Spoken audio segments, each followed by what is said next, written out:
বাঙালির দীপুদার তালিকায় যুক্ত হয়েছে আরও একটি নতুন নাম, যার নাম হচ্ছে সিকিম। বাঙালি উত্তরবঙ্গের পাশাপাশি বিভিন্ন অফবিট জায়গা বা সিকিমের বিভিন্ন অফবিট জায়গাগুলো এক্সপ্লোর করতে চান। আর সিকিম হলো এমনই একটা জায়গা, আপনি যে কোনো সময় যেতে পারেন। আজ থেকে প্রায় 15 বছর আগেও যখন বাঙালির কাছে এই গুরুডংমার লেক বা গুরুডংমার হ্রদের জনপ্রিয়তা যেমন ছিল, আজ ঠিক তেমনই। বরং ভ্রমণ পিপাসু বাঙালিদের কাছে এখন গুরুডংমার লেক যাওয়াটা একটা অ্যাচিভমেন্টের মতো হয়ে গিয়েছে।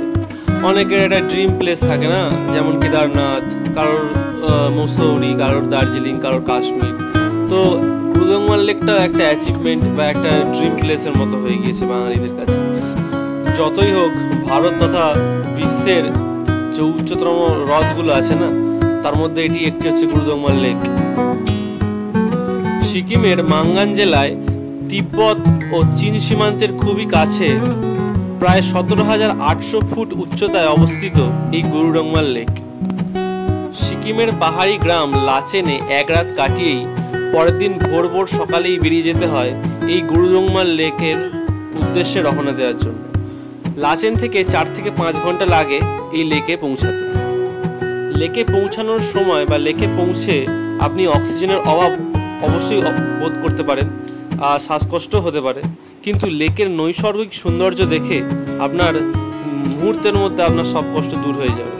আর লেকের যে স্বচ্ছ জল, আর তার পাশে চারিদিকে বরফাবৃত পাহাড়, আর তার ওপর নীল আকাশ, আর নীল আকাশের সেই প্রতিচ্ছবি জলে আপনাকে এক মনোরম দৃশ্যের সাক্ষাৎকার ঘটাবে। এই লেকে যাওয়ার জন্য অবশ্যই পারমিট লাগে, আর এই পারমিট আপনি গ্যাংটক থেকেই করে নিতে পারবেন, সেটার কোনো অসুবিধা হবে না। আর মার্চের শেষে এপ্রিল মে মাসটা হচ্ছে গুরুডংমার লেকের জন্য সব থেকে বেস্ট, কারণ এই সময় অতটা ঠান্ডা থাকে না, আর শীতে একটু শ্বাসকষ্টের বেশি প্রবলেম হয়। তো এই সময় ওয়েদারটা খুব ভালো থাকে। এবার আসল মজা হলো এটাই যে শীতকালে পুরো বরফ হয়ে গেলেও এই লেক কোনোদিন জমে না, লেকের কিছুটা অংশ জল থাকে। তার একটা পৌরাণিক কাহিনী আছে, সেই কাহিনীটা আমি ডেসক্রিপশান বক্সে দিয়ে দিয়েছি, আপনারা পড়ে নিতে পারেন। এখানে বলে বেকার ভিডিও লম্বা করে কোনো লাভ নেই। আসল আলোচনা হলো এটাই যে 2024 সালে যে গুরুডংমার লেক বন্ধ আছে, সেটা খুলবে কি আদৌ, বা কবে খুলবে।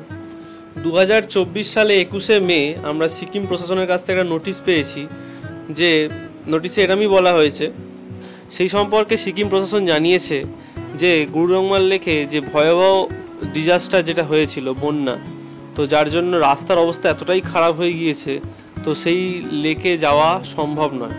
রাস্তার কাজ যথারীতি চলছে, কিন্তু কবে শেষ হবে সেটা সেই সম্পর্কে প্রশাসন থেকে কোনো কিছু জানানো হয়নি। তো আপনারা যদি সিকিম ট্যুর করতে চান বা সিকিমে আপনারা যদি যেতে চান, তাহলে আপনাকে কিন্তু গুরুডংমার লেককে বাদের খাতায় রাখতে হবে। এবছর খারাপ আবহাওয়া ও বারবার ধসের কারণেই নিরাপত্তা বজায় রাখতেই সিকিম প্রশাসন এই লেকে পর্যটকদের জন্য নিষেধাজ্ঞা জারি করেছে। লাগাতার ধসের কারণে রাস্তার হাল একদম বেহাল, আর সেই রাস্তায় পর্যটক যেতেই পারছে না। তো সেই রাস্তার কাজ অবিরাম চলছে। তো প্রশাসন জানিয়েছে যত তাড়াতাড়ি সম্ভব রাস্তা মেরামত করা হবে। তবে আমার মনে হয়, আর নিউজ আপডেট থেকে যেটা জানা যাচ্ছে, যে গুরুডংমার লেক হয়তো এবছরও খুলবে না।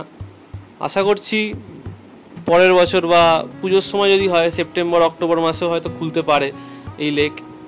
তবে এই এপ্রিল মে জুন জুলাই কোনো সম্ভব নয় এই লেক খোলার।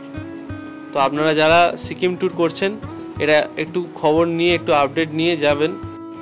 আর যদি আপনারা গুরুডংমার লেক ছাড়াও সিকিম ট্যুর করতে চান, করতে পারেন, অনেক ভালো ভালো জায়গা আছে। তবে প্রধান আকর্ষণীয় জায়গা হলো এটাই। তো আপনারা যখন যাবেন একটু দেখে শুনে যাবেন। যারা সিকিম ঘুরতে যাচ্ছেন আর সিকিমের সবথেকে আকর্ষণীয় স্থান যে গুরুডংমার লেক, সেটা খোলা আছে কিনা জানেন না, বা সেখানে যাওয়া যেতে পারে কিনা সেটা সে সম্বন্ধে জানেন না, সেই উদ্দেশ্যেই এই ভিডিওটা বানানো। আর যদি ভিডিওটা ইনফরমেটিভ মনে হয়ে থাকে, আপনাদের যদি ভালো লেগে থাকে, অবশ্যই লাইক করবেন, সাবস্ক্রাইব তো অবশ্যই করবেনই, কারণ ভিডিও দেখে শুধু চলে গেলে হবে না, সাবস্ক্রাইব অবশ্যই করতে হবে নতুন নতুন ভিডিও, নতুন নতুন ইনফরমেশান পাওয়ার জন্য। আর যারা সিকিম যাচ্ছে প্ল্যান করছে যাওয়ার তাদেরকে অবশ্যই এই ভিডিওটা শেয়ার করবে। তাহলে আজকের মতন ভিডিও এখানেই শেষ করলাম।